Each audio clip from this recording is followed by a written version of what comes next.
saya respon. Ya Bu, ada pertanyaan? Ya. Baik, terima kasih Pak Nur. Sungguh juga dibuktikan oleh kami pengalaman-pengalaman Bapak ini ya. Tapi pada posisi sekarang itu, tentu kami juga ingin tahu Pak, bagaimana sekian banyak usaha itu, apakah Bapak juga mengalami kesulitan dalam mengurus aspek legalitas usaha? Mungkin itu kami perlu informasinya Pak, karena kita tahu ya, mungkin kalau sekarang Jokowi satu atap mungkin tidak terlalu rumit ya Pak ya. Toh Pak Nurdiono dari lama itu mesti banyak sekali lah KTBLC atau apanya itu, silahkan tolong kami informasikan Pak. Terima kasih. Jadi tadi nanti saya kalau sempat nanti saya ingin menyampaikan itu misalnya cara mendirikan TV dan tentu badan hukum apa yang harus dilewati. Itu ada saya siapkan tadi ya Mas nanti ya. Nanti diingatkan Mas ya tadi. Oh saya mau memberikan contoh itulah biar nanti namanya dosen itu orang pintar semua ini. Kalau nanti kita Bapak persiapannya enggak ini kan susah ya Bu ya. Dari pengalaman dari kami bahwa kalau kita mau mendirikan suatu badan usaha, maka langkah hukum itu pertama dipersiapkan. Aturan-aturan hukum itu dipersiapkan karena perizinannya itu kan panjang Bu. Perizinannya panjang. Misalnya mau buat TV itu sampai menteri, sampai Kominfo, sampai ke sana. Panjang sekali perjalanannya. Sehingga saya sendiri itu tadi kembali, kok bisa ya Nurdiono ini, saya bilang gitu. Nah, kuncinya bahwa saya udah yang saya alami proses nawaitunya untuk kepentingan orang banyak aja lah kan gitu. Maka seperti saya punya media itu kan Tegar TV kita. Nah, kalau boleh membanggakan lagi cerita sedikit Bu ya. Nah, itu di Lampung ini kan ada beberapa yang ngaku TV swasta. Ya kan? Ada beberapa yang ngaku TV swasta. Pertanyaannya, betulkah dia dimiliki oleh orang Lampung? Itu. Ibu teliti. Nah, gitu kan? Benarkah dia yang dulunya ngaku itu lokal Lampung, tapi dimiliki oleh orang Lampung sendiri atau tidak? Alhamdulillah kalau Tegar TV itu memang orang kita Lampung, berdomisili di Lampung, bergerak di Lampung, TV lokalnya Lampung, tapi bisa mendunia, bisa nonton dari mana-mana. Kebetulan waktu pelantikan Bapak Gubernur waktu itu saya lagi kebetulan ada di Jerman, di Eropa, saya menonton dari itu pakai iPad itu. Nah tadi cerita internet jadi kan gitu kan ya. Jadi saya hanya Mbak ini internetnya juga budul itu yang murahan itu. Saya bawa nonton saya pakai iPad itu di sana. Lancar. Nah itu. Nah kita ini khusus perguruan tinggi internet tidak boleh ditawar. Internet adalah bagian yang sangat penting. Jadi kembali dari sisi tadi Bu, itu dipersiapkan dulu badan hukumnya. Ya, pendidikan juga begitu. Kantor akuntan publik itu juga sampai menteri keuangan, gitu kan ya. Nah, kesulitannya biasanya Bu, itu aturannya itu kan banyak sekali yang kita tidak paham. Nah, di situ yang sering kendala, kadang-kadang kita menjadi tidak tahan. Kok sulit banget ya gitu ya.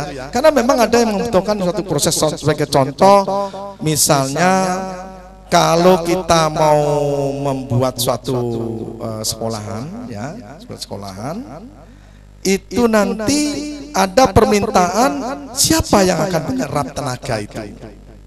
Nah, contohnya menyerap tenaga siapa? Kalau misalnya jurusannya itu di kesehatan, itu harus ada rekomendasi dari rumah sakit ini, rumah sakit itu, rumah ini. Nanti tenaga lulusannya bisa diterima. Nah, ini kesulitan-kesulitan yang mungkin membutuhkan satu kepiawaian kita untuk bisa membangun silaturahmi itu, Bu. Karena itu memang lebih dari satu masalahnya kan. Nah itu tidak gampang. Nah begitu juga misalnya kalau mau membuat media itu kalau sekarang nanti ke depan akan digital ya, karena tidak analognya tidak ada lagi. Nah, digital itu nanti harus kita bisa membangun kerjasama dengan MOOC-nya. Jadi yang pemancarnya itu. Nah, membangunnya seperti itu kadang-kadang mengalami kesulitan karena itu orang lain. Nah, mereka belum tentu mau kita kerjasama. Kenapa? Akan menjadi pesaing dia kan? Akan menjadi pesaing dia.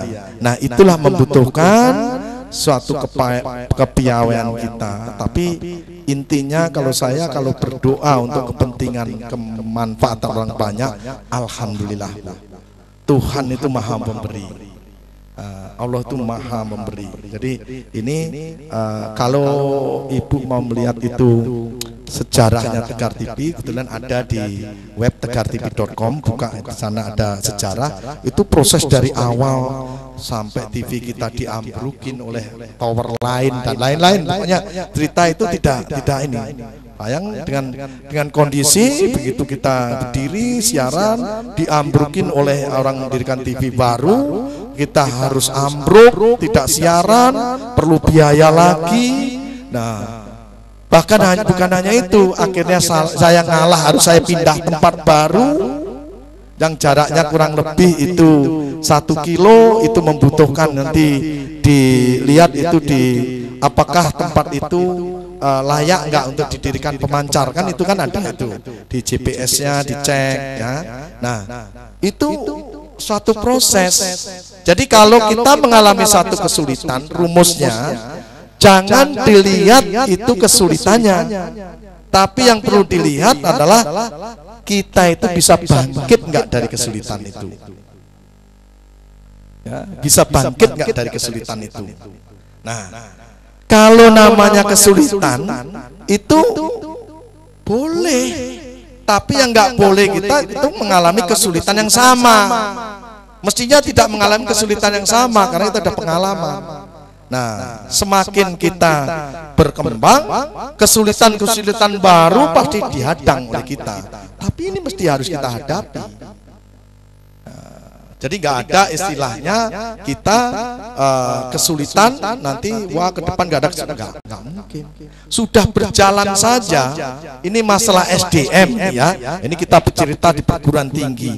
Orang sudah disekolahin pada waktu kerja, udah pokoknya mau mengabdi segala macam tetek bengek kan gitu ya. Begitu sudah selesai sekolah S3, ada yang nawarin, pergi dia. Coba. Ada. Nah, tapi kami bukan dokter, tapi S2 lah itu ya. Ada ngalamin. Yang ngelus dada aja, Bu. Tapi ya alhamdulillah, mudah-mudahan kita diberikan kekuatan-kekuatan sehingga Allah akan memberikan jalan yang lain. Ngalami Bu itu. Nah, sedangkan kalau itu masalah SDM, ini adalah masalah yang krusial sekali. Berat itu menghadapi SDM itu. Ya? Jangan dikira ke depan, ya ke depan kita nanti semakin bebas ya. Kalau sekarang kan dosen-dosen yang pinter-pinter masih nyari kerjaan kan Bu ya. Ke depan itu bisa dicomot, dibayar teman-teman kayak pemain bola nanti. Bisa dibeli dia sama lain. Nah, kalau kita mau maju maka harus mengembangkan ada dana abadi tadi.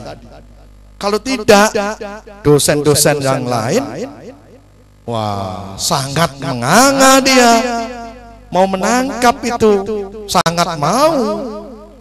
Nah, ini tantangan buat pimpinan yang ke depan. Kalau selama sekarang ini kan masih, orang masih nanti hilang 1, tumbuh 1000 kan gitu ya pikirannya. Tunggu ke depan, aturan sudah mulai jalan. Orang jangan-jangan nanti hanya menyelaksanakan N+1. Kan N+1 kan kalau nggak salah ya. Perkembangan sekarang N+1. Kami kemarin ke Kopertis, Pak. Kami ke Kopertis ya, ada yang gitu ya. Terus Ibu Profesor Diah yang Kopertis di Palembang itu ya, saya hanya mengungkapkan saja karena mau akreditasi ada tenaga ini Bu yang ini. Nah, oh ya Pak Nur kok ini 2 N+1 enggak gitu Pak, sekarang N+1 katanya. Itu. Jadi ya makanya jadi itu buat pimpinan juga tantangan. Karena dosen itu adalah sumber daya yang luar biasa, bisa membentuk ini, tapi juga manusiawi dong, cari tempat yang lebih baik kan gitu kan. Apalagi nidennya itu bisa dibawa kemana-mana, nipnya itu bisa dibawa kemana-mana sekarang. Itu kalau dulu kan sulit anunya. Sekarang misalnya dosen swasta yang dia sudah punya niden ya, NIDN-nya itu, maka pindah ke tempat lain ya itu homepage satu. Sama kalau dosen yang pemerintah ini NIP-nya pindah ke tempat lain, gak masalah. Sah-sah saja dia. Tapi yang penting kewajibannya sudah dilaksanakan kan gitu. Nah ini kan bisa akan kehilangan loh kalau tidak ini, tidak piawai yang memimpinnya, tidak ada terobosan yang baru, maka bisa ditinggalkan oleh orang-orang yang hebat nanti. Nah, maka saya bilang perlu ada pemupukan dana abadi itu supaya apa? Dosen lebih sejahtera. Kembangkan lagi kalau dia hebat, nanti penelitiannya hebat, kaitkan itu bisa dapat duit juga yang hebat juga kan gitu. Nah sekarang ini link and map-nya ini menurut saya yang belum, tapi saya tidak tahu, mudah-mudahan saya salah karena saya selama 6 tahun ini kan boleh dibilang kan sekolah ya. Kalau saya ngikuti penelitian juga itu tidak langsung intensif terus-menerus bisa ketemu terus kan enggak, karena saya harus pergi sekolah. Nah tapi ke depan mau tidak mau kita harus kembangkan persiapan-persiapan supaya dosen itu betah, ya, supaya dosen itu betah. Nah, karena kalau tidak nanti bisa hilang. Jadi contohnya kami cukup bangga juga di seluruh Sumatera dosen yang jurusan akuntansi yang doktornya sudah 8 itu hanya Unila. Itu akuntansi. Artinya ini. Nah. Masku sudah duduk di situ, takut ini saya kepatin juga ya. Ada kode-kode nanti ya. Nah, jadi gunakan dana abadi itu paling hanya 4-5% saja. Jadi tidak habis, tanamkan lagi melalui investasi apa lagi. Nah, dan jangan lupa supaya itu orang mau memberikan, dia diberikan imbalan juga. Orang-orang yang sudah berlebih itu menyumbang itu bukan uang yang diperlukan, tapi mungkin namanya itu gedung Brahmana Kumbara, kebetulan namanya Brahmana kan gitu ya. Amin. Ya, jadi itu yang itu suatu kebanggaan karena apa dicatat selamanya. Mari, karena saya juga terus terang bisa besar juga karena dari Unila ya. Apa yang kita ini, tapi kadang-kadang kan euforia kepentingan itu ya. Wah kalau Nurdiono masuk nanti diawasin semua, itu kan. Wah dia akuntan ini kan gitu, itu diperiksa semua itu nanti kan celaka. Kalau berpikir seperti itu ya sudah sulit. Kita harus connect, berpikir pada tujuan masa depan apa yang kita capai. Nah dari sini ada yang pertama tadi, apa saja sih yang dilakukan oleh orang-orang kaya sebenarnya, orang-orang yang hebat itu dia melakukan apa saja. Pada umumnya ini ya ada 5 hal ini yang nggak terlepas dari dia. Pertama, dia pasti punya bisnis sendiri. Karena punya bisnis berarti dia ingin jadi pahlawan, banyak membantu orang. Kalau kita punya 200 tenaga kerja, sudah berapa banyak yang itu. Jadi itu ada suatu keindahan tersendiri, ada suatu kebahagiaan yang mungkin bisa dirasakan kalau kita ngalami. Contohnya begini, tanda tangan kita itu tiap bulan itu ditunggu oleh orang banyak. Kalau kita punya usaha, karena apa? Kalau kita telat menandatangani, maka mungkin gajiannya pun juga telat, kan gitu kan? Jadi ada suatu kepuasan atau satu hal yang mungkin kalau kita punya usaha itu yang luar biasa menurut saya. Ya. Apalagi pada waktu misalnya Lebaran gitu ya, Lebaran itu datang semua kumpul gitu ya. Nah kumpul nanti masak bareng-bareng, makan bareng-bareng. Kalau itu masih di pemerintah saya bilang tidak hebat. Kenapa? Datang ke pimpinan itu terpaksa, store muka. Tapi kalau di usaha swasta itu keluarganya lebih terjamin dia. Nah ini wajah saya mendorong dan jadi pengusaha hebat semua kan gitu ya gitu. Nah, ini yang saya rasakan kalau di pimpinan di pemerintah itu, wah nanti catat ini yang datang enggak, nanti pindahin tempatnya misalnya kan gitu. Kalau swasta enggak begitu, swasta usaha itu betul-betul itu keberadaannya orang datang, orang apa itu silaturahminya itu sangat baik. Maka orang-orang yang sukses biasanya punya usaha sendiri. Begitu juga ini bicara real estate. Orang-orang yang sukses pasti punya tempat, maksud real estate bukan mesti dia membangun real estate yang banyak gitu ya, tapi dia punya tempat itu banyak di mana-mana. Ya, di mana-mana. Nah, ini wah nanti kalau ada yang nanya, wah Pak Nur apa punya di mana-mana? Alhamdulillah, saya mensyukuri. Ya, di Jakarta ada, di Jogja ada, di kampung saya Ngawi juga ada, di Surabaya ada, di Bali saya ada, dan terakhir inilah saya lagi proses itu di Batam. Nah, ini jadi pertanyaannya mungkin di mana-mana siapa yang nunggu ya, khusus untuk bicara kita properti ya, itu non sewu ya. Jangankan manusia yang nunggu pasti lebih naik tinggi, wong suruh nunggu udara kosong aja harganya naik, suruh nunggu tuyul-tuyul yang nggak kelihatan aja kita harganya pasti naik. Bataran nilai itu sekarang harganya sudah berapa kan itu Pak kan ya. Nah itu ada yang dikosongin aja kan, misalnya dikosongin harganya naik. Artinya apa? Properti itu nggak usah ditunggu saja naik harganya. Nah tugas kita mencari tempat yang strategis, lokasi. Nah mencari lokasi yang itu perkembangannya. Nah makanya kalau Bapak Ibu bisa membidik itu, kalau bisa itu sebenarnya punya set plan kota ya. Cuman ini mungkin saya nggak tahu itu rahasia itu. Kalau di luar negeri kan itu malah dibuat di satu tempat gitu, di Singapura itu tempat, jadi orang tahu ini negara kan mengembangkan apa-apa gitu kan. Tapi kalau kita ini kan sulit ini ya.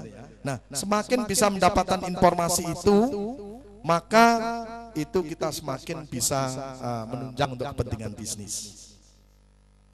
Karena apa? Lokasi. Jadi lokasi dengan lokasi itu akan naik dengan sendirinya. Yang ketiga juga itu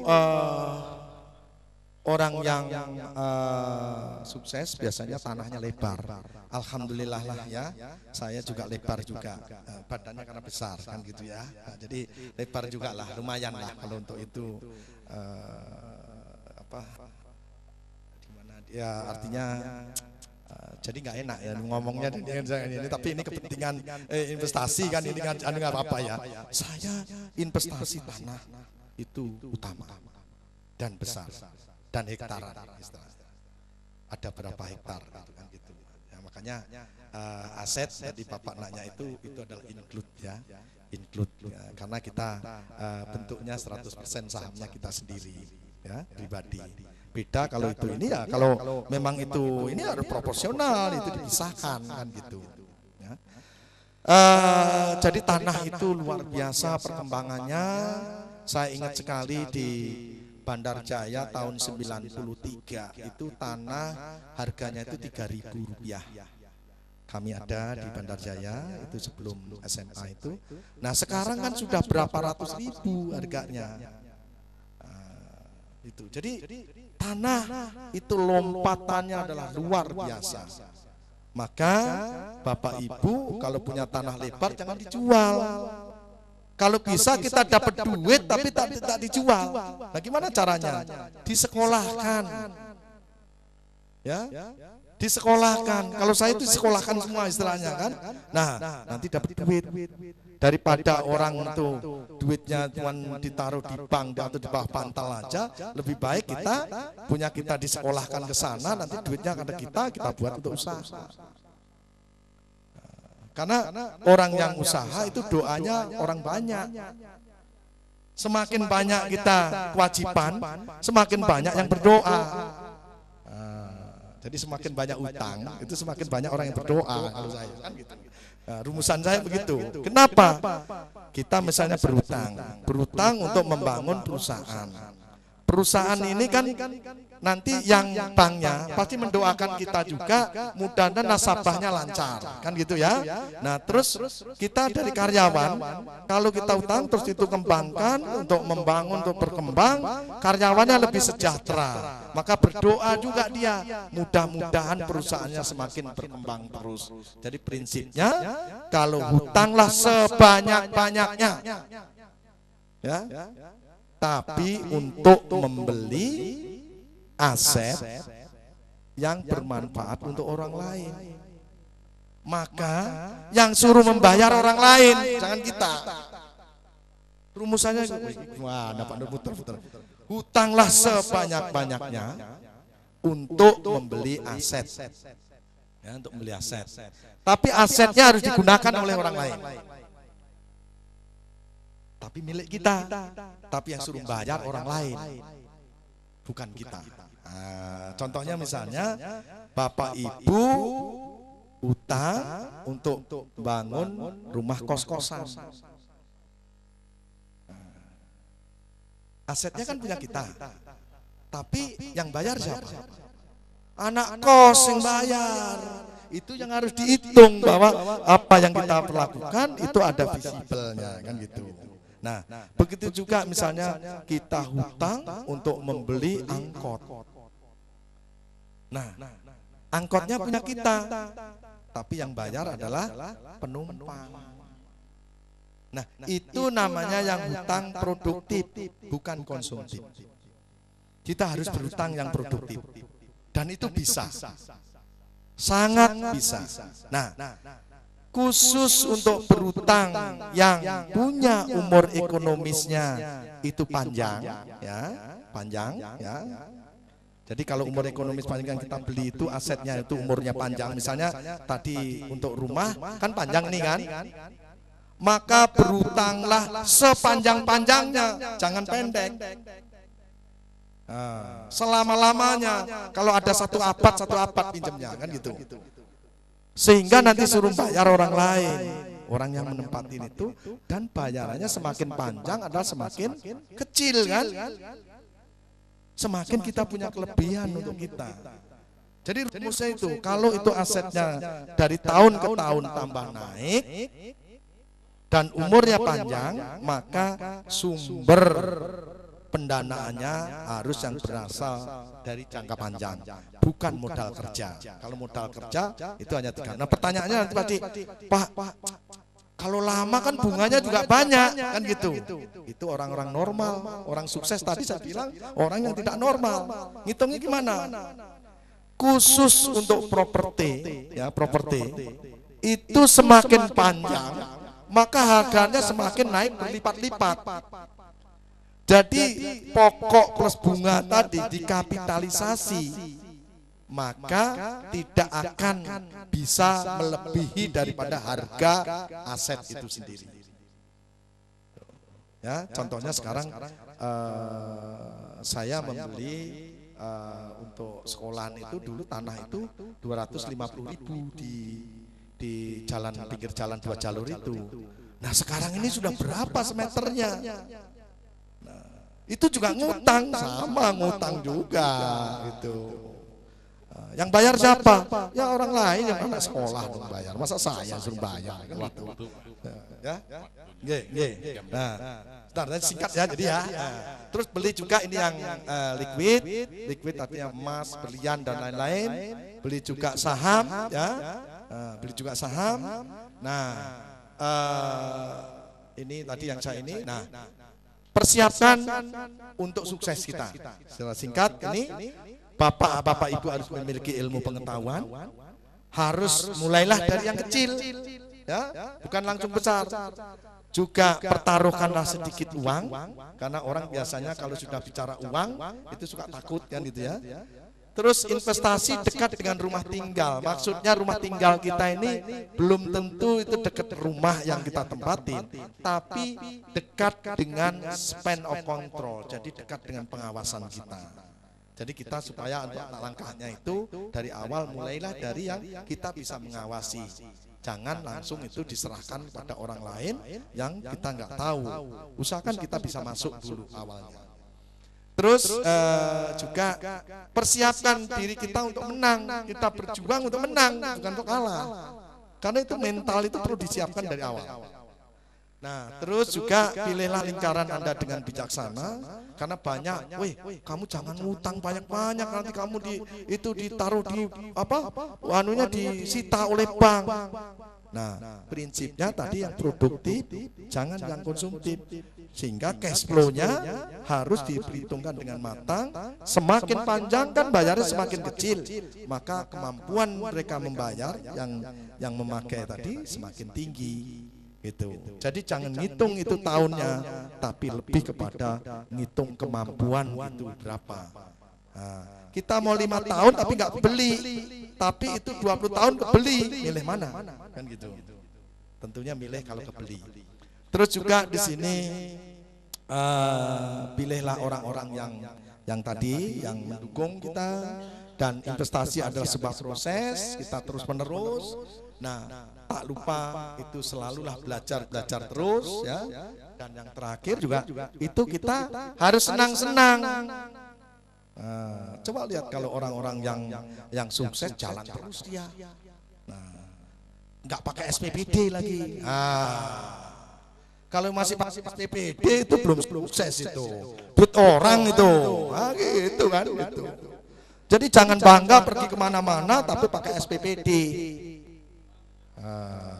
Ya kira-kira lebih senang kalau kita pakai uang sendiri lah, kira-kira begitulah ya. Itu aja. Jadi kita ceritanya enak kan gitu kan ya. Ceritanya enak, kita sendiri kok kan gitu kan. Jadi ini harus senang-senang. Jangan kita berharap sukses itu hanya melakukan satu kali saja, tapi itu butuh proses.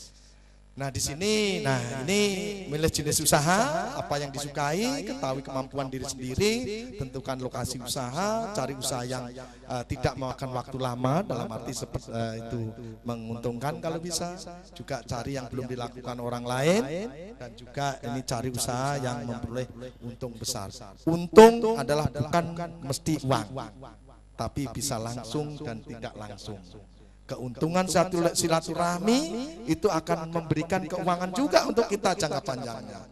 Dan ini saya memberikan yang terakhir adalah rumus investor profesional. Jadi rumusannya apa? Adalah orang-orang yang profesional pasti selalu menginvestasikan uangnya dalam aset. Aset itu apa? Adalah sesuatu yang naik dari tahun ke tahun. Ya. Nah, jadi kalau beli mobil apakah aset? Itu bukan kekayaan, tapi kekayaan yang menurun itu. Jadi beda kita beli rumah dengan itu beli mobil. Nah, apa nggak boleh Pak beli mobil? Ya boleh, tapi kalau kita memang sudah lainnya ini karena apa? Ibaratnya, begitu jadi anggota DPR harus pakai jas kan gitu kan? Nah, apakah beli jas nggak boleh? Nah, sama aja begitu dia sudah sukses pantas, masa nggak naik mobil yang bagus gitu kan? Nah, sama seperti itu. Nah, juga yang ini mendapatkan kembali modalnya. Harus selalu berpikir apa yang ditanamkan itu berputar kembali. Berputar kembali, modal itu kembali, putarkan di situ lagi. Yang ketiga, ya, tetap mengendalikan aset asli. Aset asli apa? Adalah kita harus punya core bisnis. Harus punya bisnis yang utama. Nah, jadi kembangkan dulu kita bisnis yang utama, apa yang kira-kira memang itu sudah mantap itu. Nah, nanti terus dibuat itu yang related bisnis. Nah, jangan ujuk-ujuk yang unrelated. Saya khawatir kalau nanti unrelated itu besar pasak daripada tiang, karena kemauannya banyak, akhirnya yang utama malah tidak maju lagi. Nah, jadi kembangkan yang related, sudah related, lama-lama unrelated itu bisa menjadi related. Ya, kalau kita koneksitasnya semakin berkembang. Terus juga di sini memindahkan ke uang ke aset yang baru. Selalu kita ke aset yang baru, selalu berkembang. Dan rumusan lainnya ini adalah mendapatkan kembali modal investasi. Maka kalau istilah di orang-orang ekonomi itu ada return on investment. Jadi berapa tingkat pengembalian atas investasi yang kita tanamkan. Harus dihitung itu. Walaupun mungkin kita nggak bisa hitung angka persis, tapi kan bisa dikira-kira. Ini kembali, oh ini sudah kembali. Ada selalu digambarkan di sana. Dan kita mengulang prosesnya. Itu kayak daur ulang gitu. Dan terakhir, ternyata banyak orang pintar mencari uang, tetapi bodoh kita memakainya. Karena apa? Dia tidak yang aset, ya, tapi ternyata yang konsumtif. Pertama bukan beli rumah, tapi beli mobil dulu. Nggak apa-apa, biar keren katanya gitu. Harusnya rumah lebih duluan, baru kita mobil menyusul. Nah, jadi itu pertimbangan-pertimbangan yang seperti itu kita harus tekankan bahwa kuncinya kita itu antara needs dan want. Needs adalah kebutuhan, want adalah keinginan. Jadi kita itu utamakan kebutuhannya dulu, bukan keinginannya. Nah, tapi apa keinginan nggak boleh, Pak? Boleh, karena dengan keinginan itu memotivasi kita. Kalau kita tidak punya keinginan, nggak ada motivasi muncul. Nah, tapi dalam kita memanage uang atau memanage kita aset atau usaha, maka itu dimanage lah itu yang kebutuhan dulu. Banyak kita itu yang kadang-kadang usahanya menjadi tidak maju karena keinginannya yang didulukan, sehingga kebutuhannya yang pokok malah ditinggalkan. Apa contohnya? Ya, kalau kita di perguruan tinggi, kebutuhan pokok jelas kebutuhan proses belajar mengajar, dosen dan sekolahkan, kelengkapnya dengan internet yang diperbanyak.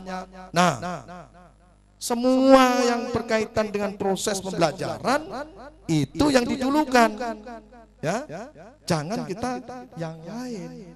Nah, itu tadi kembali kalau saya bilang, kalau yang di pemerintah itu mudah, pemerintah ini tinggal ngabisi uang datang sendiri, masa ngelola aja nggak bisa, kan gitu kan? Kalau swasta, ya kalau nggak nyari, nggak memotivasi, nggak ada yang datang.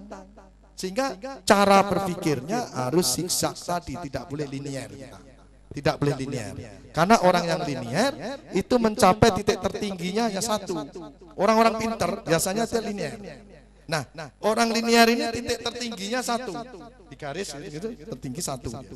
Tapi kalau dia berpikirnya zigzag, titik tertingginya tak terbatas. Dan banyak dia bisa lakukan. Kalau ini hanya dibatasi garis ini. Linear. Nah, maka orang pintar kadang-kadang linear dia. Selalu berpikir padahal mestinya harus zigzag. Nah, zigzag gak ada batasnya, kecuali langit kan gitu kan? Gak ada batasnya. Titik tertinggi yang bisa dicapai itu adalah tidak ada batasnya. Nah, maka kita sebagai orang ilmuwan tentunya sedapat mungkin kita memadukan titik keseimbangan lah ya, equilibrium antara zigzag dengan itu linear tadi.